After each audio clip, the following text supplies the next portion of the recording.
in Oregon.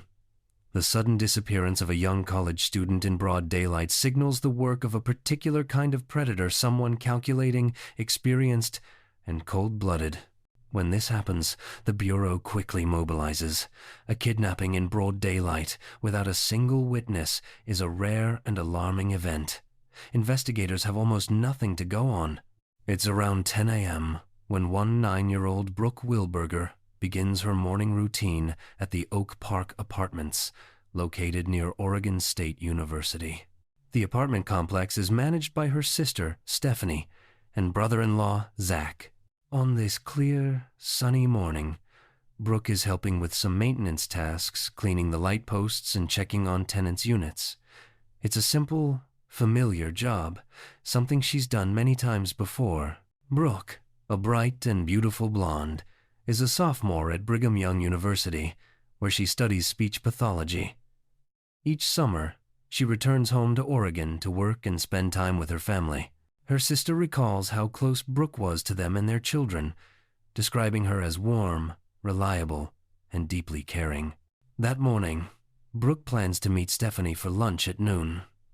As Zach leaves to check a few vacant apartments, everything seems perfectly ordinary. But when lunchtime comes, Brooke never shows up. Repeated calls to her phone go unanswered.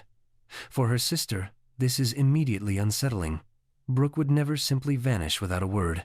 Something is very wrong. Zach called out for Brooke as he searched the quiet apartment complex, hoping she would answer.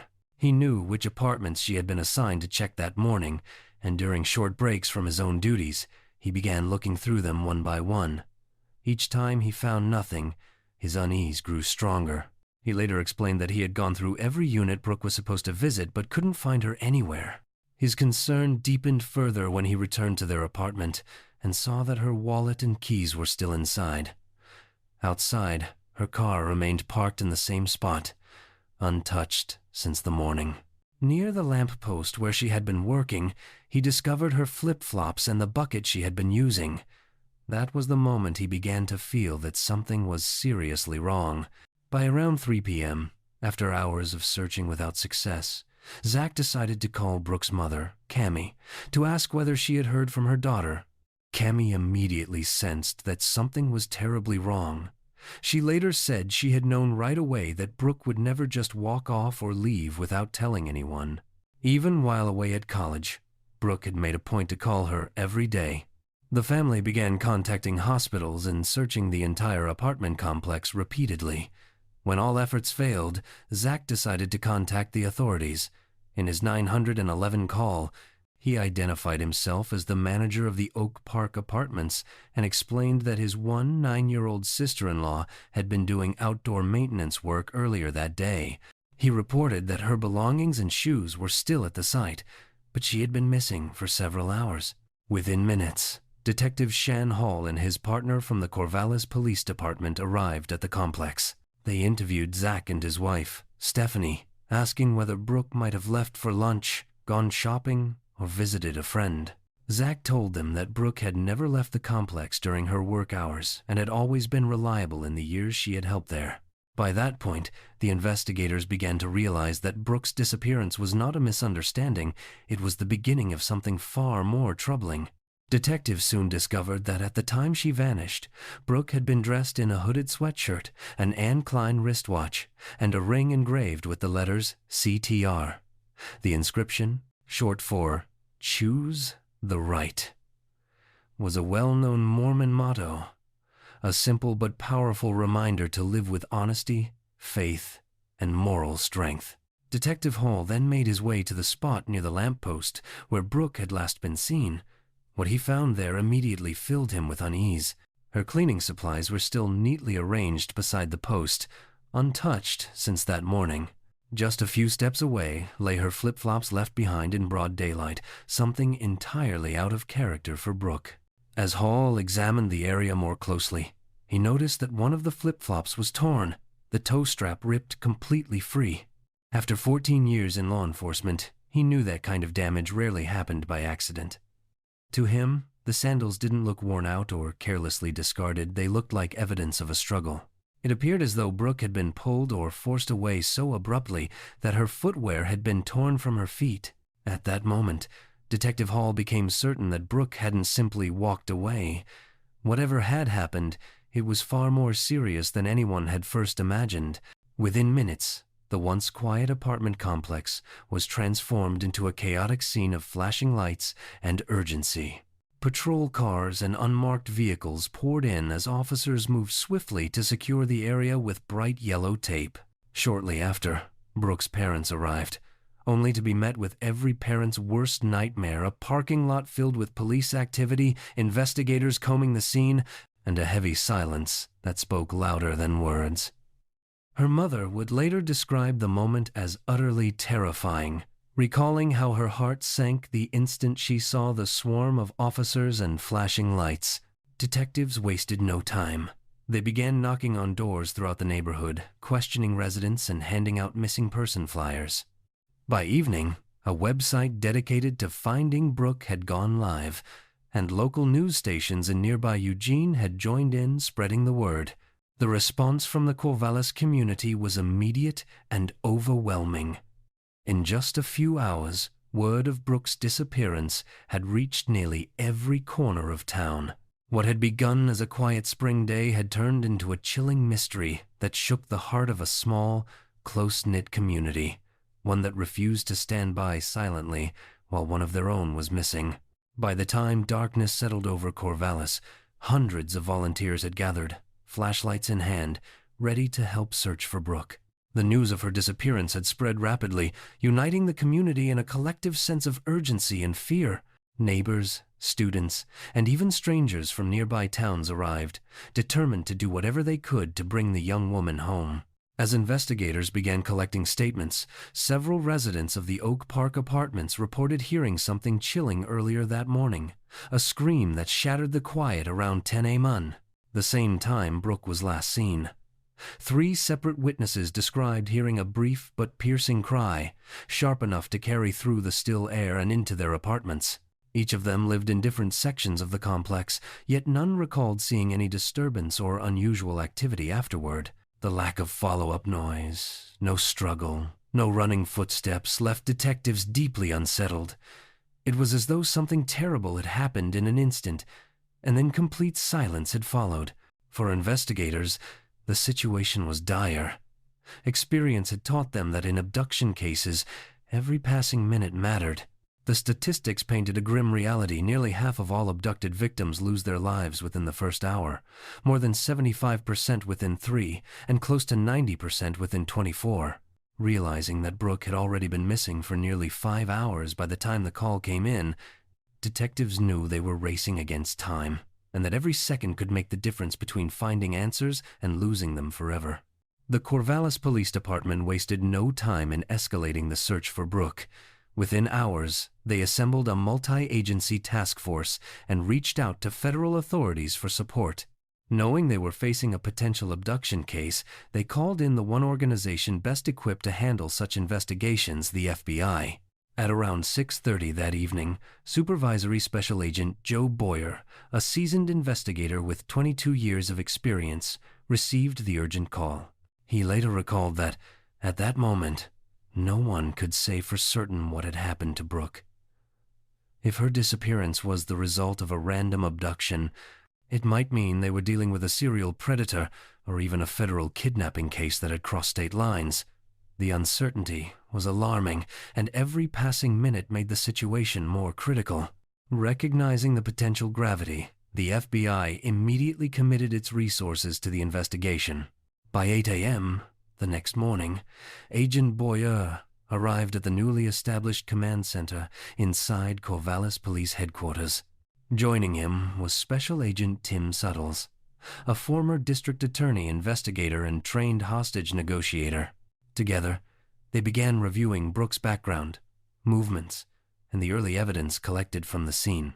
It didn't take long for both agents and everyone on the task force to reach the same sobering conclusion.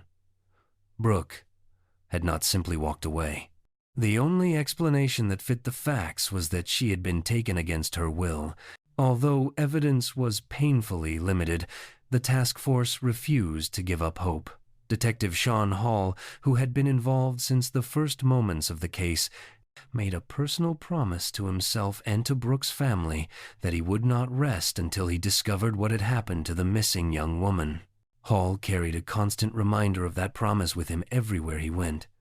Brooke's mother had given him a small photo of her daughter, which he kept carefully tucked inside his wallet.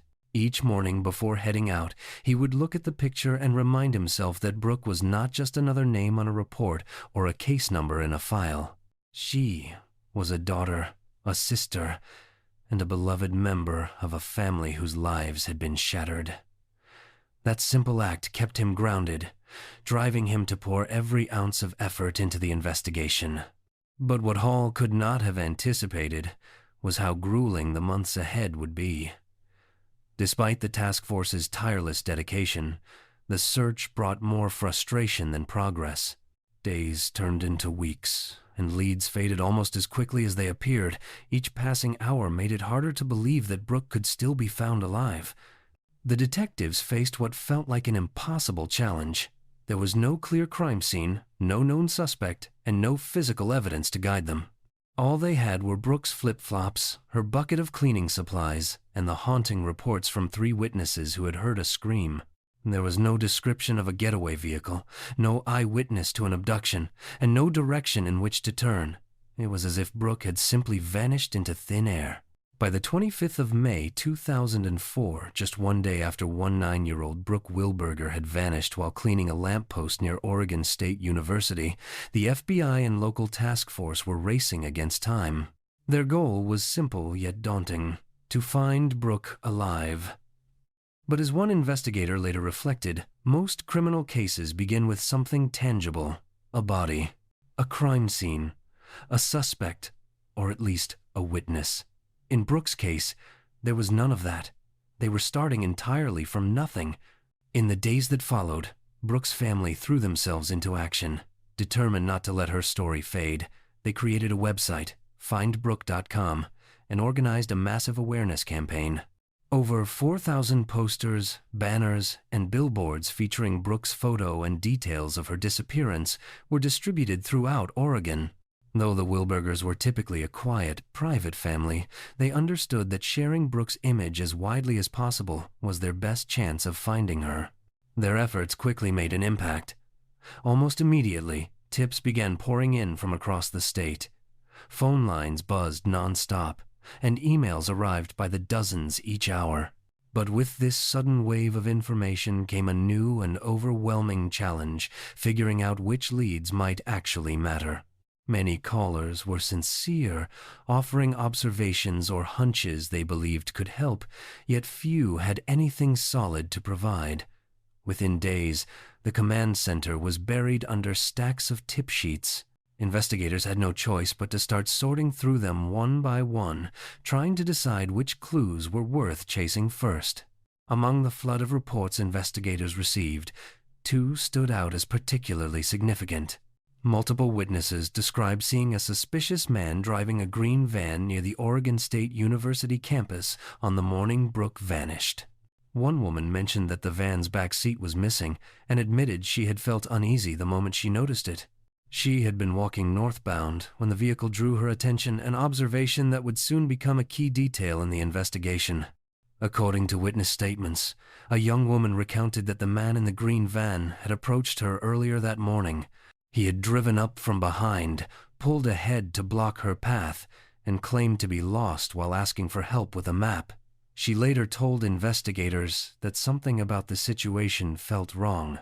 The man's tone and behavior made her instinctively uncomfortable, as if she knew she needed to get away. A second woman described an encounter that was almost identical. Near Oregon State University's Reser Stadium, she had also seen a green van, this one displaying Minnesota license plates. The man behind the wheel had attempted to engage her in conversation, but his actions set off immediate alarm. She later recalled that the hairs on the back of her neck stood up, certain that his behavior was predatory. Investigators noted that the man's approach matched a familiar pattern seen in abduction cases involving sexual predators, where offenders use conversation, false pretenses, or feigned helplessness to lure unsuspecting victims into vulnerable situations. Agents soon recognized that the reports involving a green van could be the breakthrough they needed, but only if they could uncover more concrete information. By that point, the task force had received so many van-related tips that they had started keeping separate notebooks, one dedicated to white vans, another to green ones, and a third for everything else. Investigators knew from experience that in most stranger abductions, vans were the vehicle of choice. The reason was straightforward. They offered space, concealment, and a quick means of escape, allowing an abductor to hide a victim without drawing attention. Despite how promising the tip seemed, investigators still had little to build on. No license plate number had been confirmed, no accurate description of the driver existed, and no other distinguishing details about the van had surfaced. Each lead seemed to dissolve into uncertainty, leaving the task force frustrated but determined. In the meantime, the investigation widened. Detectives began reviewing the backgrounds of anyone in the area who might fit the profile of a potential abductor. They meticulously examined records of hundreds of registered sex offenders and known predators living in and around Corvallis. Every name on the list was checked, every address visited. For Brooks' family, these updates were almost too much to bear. Investigators kept them informed of each new lead, but many of the details were deeply distressing. Brooks' mother later recalled that hearing about the number of sex offenders in their community made her physically sick. She remembered sitting on the edge of her bed as detectives explained their findings and eventually having to lie down, overwhelmed by the grim reality of what those words might mean for her daughter. The search for Brooke was growing more urgent with every passing hour, and each new finding only deepened the fear that something truly terrible had happened. Captain Ron Noble of the Corvallis Police Department soon faced the media, announcing that investigators were prepared to release new information regarding Brooke Wilberger's disappearance. It was May 27th, 3 days since she had gone missing, when authorities revealed that they had identified a possible person of interest from the extensive list of registered sex offenders under review. That person was 30-year-old Sung Koo Kim, a former genetics student from Tigard, Oregon. Detectives learned that Kim still lived with his parents and led an extremely isolated life. Those who had known him described him as socially withdrawn, awkward, and uncomfortable, especially around women. What particularly drew investigators' attention was that, just 11 days before Brooke disappeared, Kim had been arrested on unrelated charges for breaking into college dormitories and stealing women's underwear. The nature of his offenses, combined with the timing and his proximity to the area, made him an immediate priority for closer investigation. During that earlier arrest, officers had uncovered evidence that deeply unsettled even the most seasoned investigators. Inside Sung Koo Kim's bedroom, they discovered over 3,400 pairs of women's underwear, approximately 40,000 images depicting sexual violence and torture, and 7 assault rifles. Even more disturbing was a strange and meticulous collection of dryer lint, each sample carefully labeled by location. When investigators traced some of the lint, they found that portions had come from the Oak Park Apartments, the very same complex where Brooke had been abducted. The discoveries did not end there. A search of Kim's computer revealed a hidden document describing, in explicit and horrifying detail, a plan to strangle and mutilate a woman. The file outlined graphic acts of torture and violence, suggesting an individual consumed by dark, predatory fantasies. At the time Brooke disappeared, Kim had been out on bail for his previous crimes. To the task force, this combination of factors, his violent obsessions, escalating behavior, and physical proximity to the abduction site, made him an immediate and alarming suspect. One investigator later explained that Kim's profile matched what experts often saw in serial sexual predators, a socially withdrawn man whose fantasies had begun to spill into real-world violence. While detectives worked frantically to collect enough evidence for a new arrest warrant, this time directly connected to Brooke's disappearance, they knew the legal process would take time. Each hour that passed felt heavier than the last. In the meantime, search teams refused to slow down.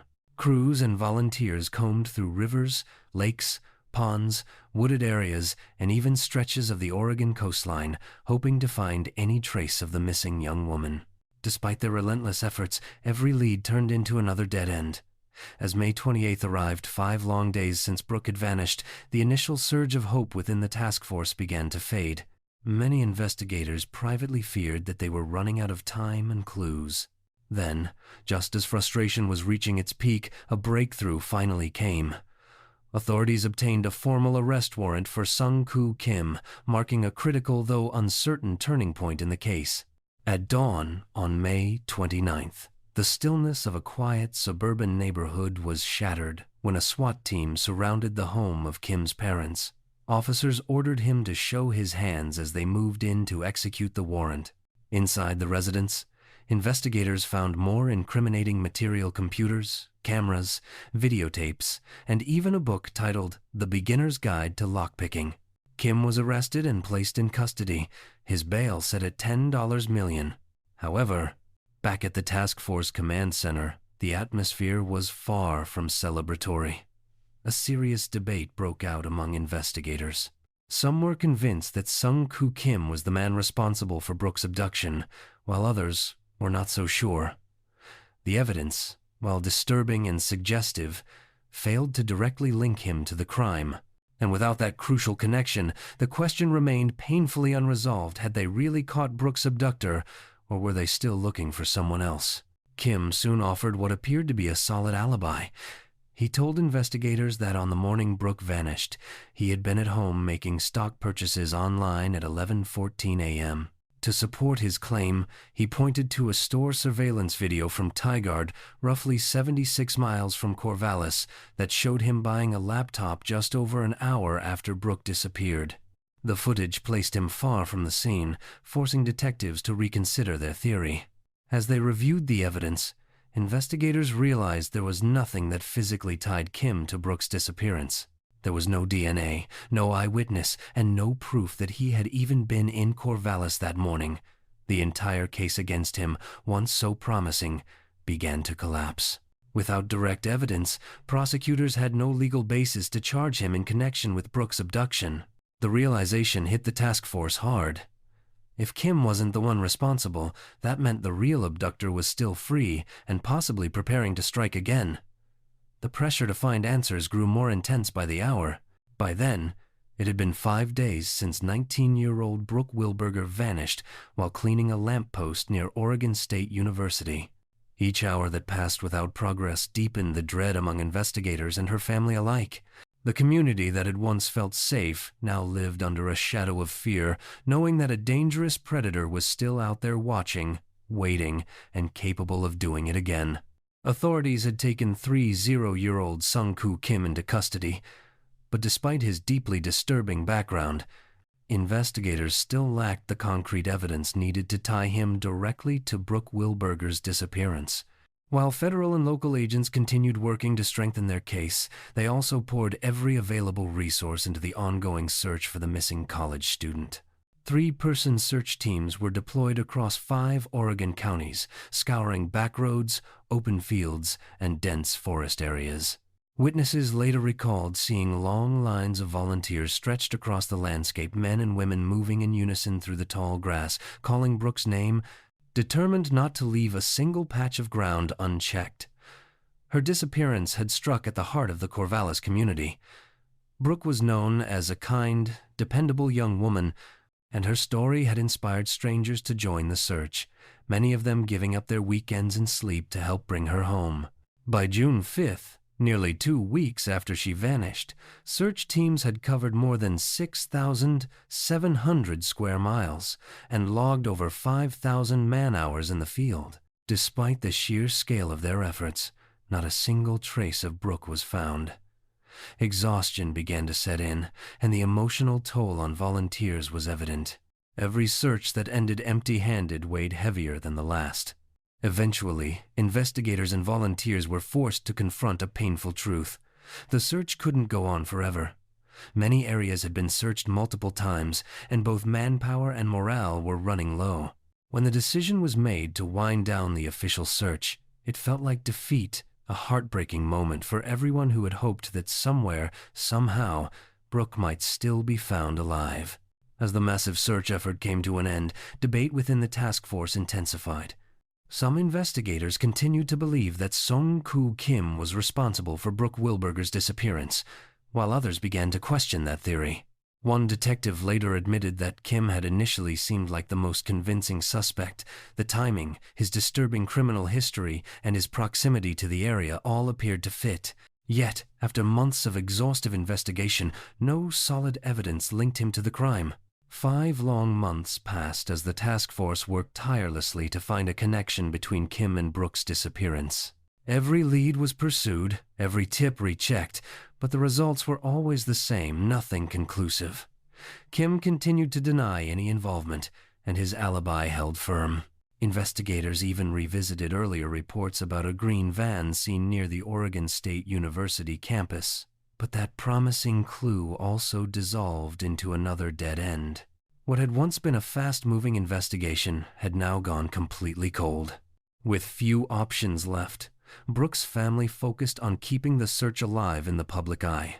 They announced a $30,000 reward for information leading to her discovery, hoping that money might motivate someone to come forward. Tips continued to arrive, but none provided the breakthrough everyone desperately needed. Despite the growing despair, Brooke's mother refused to give up hope. She later said that until there was undeniable proof to the contrary, she would hold on to the belief that her daughter was still alive. "Until you can show me her body," she told reporters, "I'll always feel that she's out there somewhere." Then, on the 29th of November, 2004, more than 6 months after Brooke Wilberger's disappearance, an eerily similar crime took place 1,400 miles away in Albuquerque, New Mexico. Late that night, a blonde Russian exchange student was walking along a dimly lit street near the University of New Mexico when she was suddenly grabbed at knife point and forced into the back of a red car. Her attacker threatened to kill her if she didn't obey. He ordered her to undress, then drove her to a deserted parking lot where he bound her ankles with a shoelace, tied her wrists with a scarf, and stuffed her underwear into her mouth, securing it with another shoelace around her head. Terrified and restrained, the young woman feared she would not make it out alive. The man later drove to a second location, parking outside an apartment complex. When he stepped out of the vehicle for a moment, the student managed to loosen her bindings. Realizing it was her only chance to escape, she tore free, bolted from the car, and ran barefoot and unclothed through traffic, screaming for help. A woman waiting at a red light witnessed the horrifying scene, a terrified young woman sprinting across the intersection, pleading desperately for help. The victim reached a nearby restaurant and banged frantically on the locked door, trying to alert the employees inside. Shocked by her appearance, the workers hesitated to act, leaving her outside, trembling and exposed, as her attacker fled into the night. The bystander who had seen her running quickly followed and pulled into the parking lot to check on her. Realizing the student was in danger, she ushered her into her car and offered her something to cover herself. Still shaking and bleeding, the young woman tried to explain what had happened. Through tears and broken English, she managed to say that she had been walking when a man attacked her and forced her into his car at knife point. As the Good Samaritan dialed 911, the victim's fear only deepened. While she was still speaking to the dispatcher, the same red car that had abducted her slowly circled past the parking lot. The witness immediately noticed something eerie, a stuffed animal in the rear window, exactly as the victim had described. Moments later, before police could arrive, the vehicle disappeared into the darkness. Within minutes, officers reached the scene. Officer Ed Taylor found the terrified young woman trembling and bleeding. She struggled to recount the ordeal, but managed to describe the car, clearly a red vehicle with a stuffed animal in the back window. Determined to locate the suspect, Taylor began searching the surrounding neighborhoods. When he turned onto a quiet cul-de-sac, something caught his attention. A red car sat parked along the curb, matching the exact description the victim had given. The stuffed animal was visible in the rear window, confirming his suspicion. Taylor parked his patrol car nearby and stepped out cautiously, scanning the area. 10 to 15 minutes later, he heard the sound of footsteps approaching through the darkness. A man was walking toward the red car. When the stranger saw the officer, he paused briefly, then nodded in acknowledgement. Taylor's instincts told him he might be looking at the man responsible for the attack, and he closed the distance carefully, ready for whatever would happen next. The officer asked the man for his name, and he calmly replied, "Joel Courtney." Acting on instinct, the officer placed him under arrest and conducted a full-body search. He found a small knife hidden on Courtney's person, along with a glass crack pipe. Strangely, Courtney didn't ask why he was being detained. He stayed silent the entire time, even as he was taken to the substation for questioning. At Albuquerque Police Headquarters, the Russian exchange student was brought in to view a lineup. Without hesitation, she pointed to Courtney, positively identifying him as her attacker. The 8-year-old married father of 3 was promptly charged with first-degree rape, kidnapping, and aggravated battery. As detectives dug into his background, they uncovered a disturbing history of violence. Courtney had a record of domestic abuse, including an incident so severe that one of his children had once called 911 inches fear. He had a pattern of unstable behavior, frequent moves across states, and a long history of drug use. There were even reports, some never officially filed, linking him to other sexual assaults. Then, investigators made a discovery that changed everything. They found an outstanding warrant for Courtney's arrest in Newport, Oregon, after he failed to appear for a DUI hearing on the 24th of May, 2004, the very day Brooke Wilberger disappeared. Records revealed that on that morning, Courtney had left Portland, Oregon, heading south to Newport. His route would have taken him directly through Corvallis, passing the Oak Park apartments, where Brooke had last been seen alive. On the 7th of December, 2004, more than 6 months after Brooke Wilberger's disappearance, an Albuquerque detective reached out to Detective Sean Hall in Corvallis with a question that would reopen the stalled investigation. He asked whether the Corvallis Police Department had experienced any similar stranger abductions. It was an unusual inquiry, one that signaled the detective in New Mexico suspected a pattern connecting their recent assault case to something far bigger.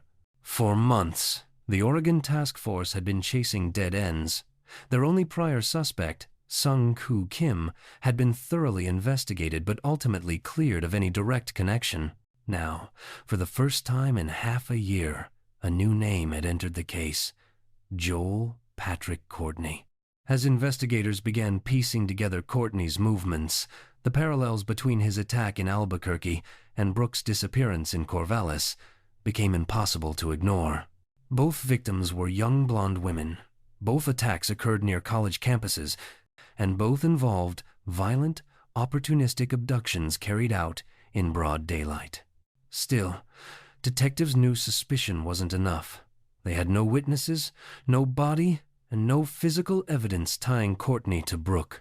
Connecting him to the crime would require extraordinary proof, and after 6 months of heartbreak and uncertainty, the task force could only hope they had finally found the man responsible for taking Brooke Wilberger. Investigators pointed out that their earlier suspect, 30-year-old Sung-Koo Kim, exhibited an alarming obsession with women, particularly through acts of voyeurism and theft. His history of stealing women's underwear and his disturbing collection of violent imagery revealed a clear pattern of sexual deviance. Still, detectives admitted there was no definitive way to determine whether similar crimes committed by others could have been first-time offenses or part of a deeper, unrecorded pattern. At that stage, both Kim and Joel Courtney remained viable suspects in Brooke Wilberger's disappearance. However, investigators began to shift their focus more heavily toward Courtney, whose behavior and movements on the day of Brooke's abduction appeared far more consistent with the crime. Detectives interviewed Courtney's relatives, who lived near Portland, about 85 miles north of Corvallis. His family confirmed that he had stayed with them the night before Brooke went missing, and that he had left their home around 7:30 a.m. the following morning, early enough to reach Corvallis by 9:30 or 10 a.m. They added that his trip that day had been connected to a court appearance for a prior DUI charge. Further investigation revealed that Courtney had been employed by a janitorial company at the time and had been assigned a green work van used for deliveries throughout the Pacific Northwest.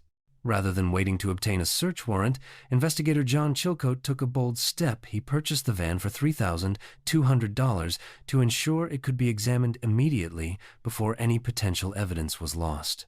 When forensic specialists inspected the vehicle, they discovered that the back seat had been replaced, prompting the critical question of whether any trace or biological evidence had survived. Laboratory analysts warned that because the van had been used by multiple employees and routinely cleaned with industrial chemicals, any DNA or fibers might have been heavily degraded or destroyed, complicating the search for definitive proof. Investigators understood that the odds of uncovering solid evidence were extremely low, yet they felt the search was worth pursuing. The green van remained the only substantial physical lead available, and they were determined to examine it exhaustively. At the FBI's evidence garage, agents began a meticulous forensic inspection. Every detail, no matter how minor, was treated as potentially significant. They dismantled the van piece by piece, removing seats, cutting out carpet sections, vacuuming every surface, and dusting for fingerprints across the entire interior. Every fragment of material collected was carefully cataloged, sealed, and sent to the FBI laboratory in Quantico, Virginia, for advanced DNA testing. The task force's primary objective was to identify any DNA link between Brooke Wilberger and the materials recovered from the van. To make that possible, they needed a genetic sample from Joel Courtney for comparison. While Courtney remained in custody in Albuquerque, Detective Shan Hall and his team traveled there to collect his fingerprints, saliva swabs, and hair samples from both his head and pubic area. Throughout the entire procedure, Courtney remained eerily composed and silent. He neither objected nor offered an explanation. Detectives later noted that his calm detachment seemed unnerving, as if he were emotionally disconnected from the gravity of the investigation. By February 2005, investigators officially eliminated Sung-Koo Kim from consideration, confirming that no evidence connected him to Brooke's disappearance. Kim later pleaded guilty to charges of burglary and theft involving women's underwear and received a sentence of nearly 6 years in prison. With Kim ruled out, attention narrowed entirely on Joel Courtney. To the task force, every aspect of his behavior, criminal history, and movements on the day of the abduction matched the psychological and logistical profile of Brooke Wilberger's likely kidnapper. Exactly 1 year after Brooke's disappearance, on the 24th of May 2005, Supervisory Special Agent Joe Buer received a call from the FBI's DNA analysis unit in Quantico. On the other end of the line, an analyst told him something that would change the course of the investigation. "You're not going to believe what we found in the van." When Buer asked for clarification, the analyst replied, "We found Joel Courtney's DNA." At first, Buer acknowledged that the discovery was an important development but not yet conclusive. Then came the statement that left him stunned. "We also found Brooke Wilberger's DNA in the same area." For a brief moment, he was silent, realizing that the year-long mystery had finally produced undeniable proof. When Buer relayed the discovery to the task force, a surge of emotion filled the room. After months of frustration, uncertainty, and false leads, they finally had definitive forensic evidence connecting Joel Courtney to Brooke's disappearance. The team knew they could now move forward with formal charges against him. Yet, even as the news brought a sense of victory, it also carried deep sorrow. The confirmation of Brooke's DNA in the van meant only one thing: she was no longer alive.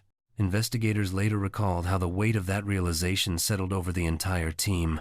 One agent reflected somberly that while they had achieved the breakthrough they had worked toward for so long, it came with the heartbreaking duty of telling Brooke's family that the hope they had held on to for a year was finally gone. The news came shortly after Brooke's family had held a press conference in Corvallis, marking 1 year since her disappearance. When the FBI reached out with the update, her parents experienced conflicting emotions. Brooke's mother recalled feeling an initial sense of relief, saying that at least there was finally something concrete to pursue and that DNA evidence was powerful proof. Yet, as she and her husband drove home, that sense of strength gave way to grief. They both wept, knowing that their daughter's fate was now tragically certain. In July, FBI agents traveled to Albuquerque to formally serve Joel Courtney with a 19-count indictment in connection with Brooke Wilberger's disappearance. The charges included multiple counts of aggravated murder, the most severe criminal charge under Oregon law carrying the potential for the death penalty. Even so, investigators still lacked one critical piece of the puzzle: Brooke's body. They presented Courtney with an opportunity to cooperate, warning him that any leverage he had would vanish once she was found. Despite the offer, Courtney refused to talk. He remained in custody in New Mexico, awaiting trial for the violent assault and kidnapping of the Russian exchange student. According to detectives, Courtney appeared determined to delay his case in Albuquerque for as long as possible, knowing that once it concluded, he would be extradited to Oregon to face murder charges in Brooke's case. On the 11th of December 2007, he finally pled guilty to the New Mexico kidnapping and rape, receiving an 18-year prison sentence. For Brooke's family, the waiting continued. Years had passed since their daughter disappeared, and despite the evidence, the man accused of taking her life refused to speak. Only Joel Courtney knew what had happened on that day in May 2004, and whether he would ever reveal the truth remained uncertain. At that point, Joel Courtney still refused to say a word.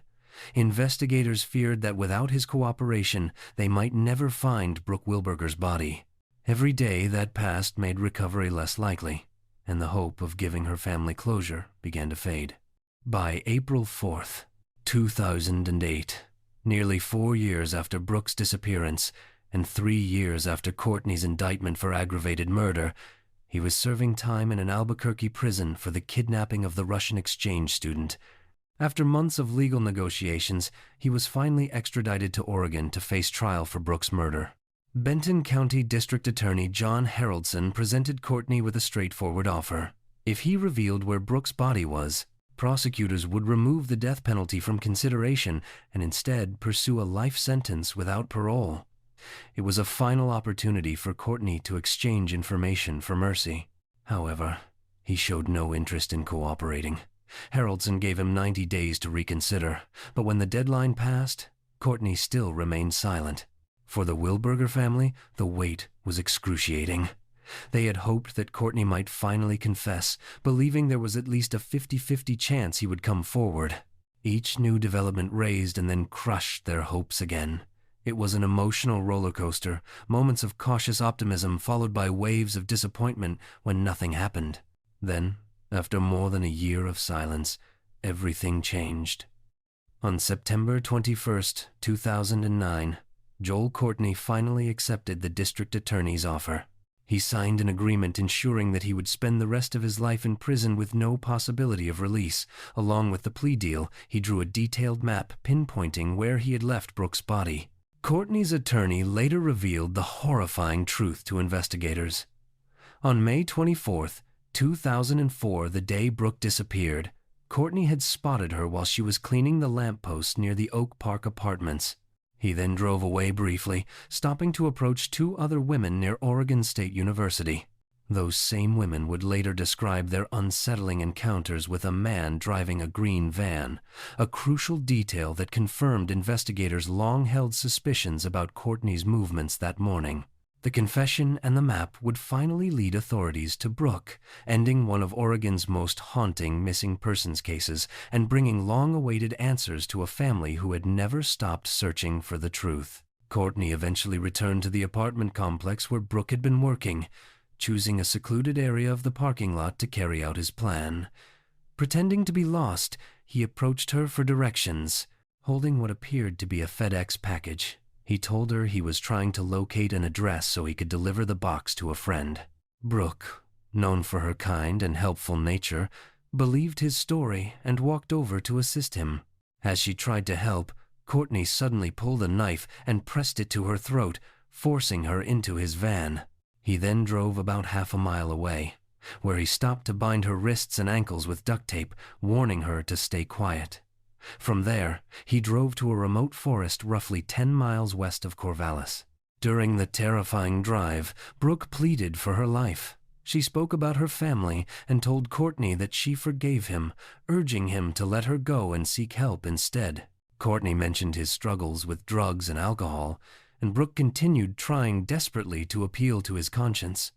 Despite her efforts, he ignored her pleas. Later that evening or early the next morning, Courtney admitted that he sexually assaulted her. He then dragged her into a heavily wooded area where he attempted to strangle her. According to his own account, he believed she was dead, but when he realized she was still alive, he struck her repeatedly with a large tree branch, fatally crushing her skull. After killing her, Courtney hid her body beneath a fallen tree. He carefully covered the area with ferns, leaves, and other forest debris to conceal the site and prevent hikers or loggers from discovering it. On September 21st, 2009, the same day, Courtney signed his plea agreement. A team of 20 FBI evidence recovery agents, along with state and Corvallis police officers, entered the remote forest to retrieve Brooke's remains. Before beginning the search, the team paused for a moment of silence to honor her memory, keeping a promise they had made to her family. The area was thick with vegetation after 5 years of growth. As investigators began sifting through the brush, they discovered small bone fragments scattered near a fallen log and down a nearby slope, including rib bones and other skeletal remains. Among the evidence recovered was a watch, an Anne Klein timepiece with a chain-link band. When investigators contacted the Wilbergers to ask if Brooke had owned such a watch, their confirmation would provide one more heartbreaking but crucial piece of proof that the long search for Brooke had finally come to an end. One of the investigators recalled that moment vividly. He remembered leaning against something while trying to give a fellow officer the description, but when the officer asked him to text it instead, he complied. A few moments later, the reply came through, confirming that the remains belonged to Brooke.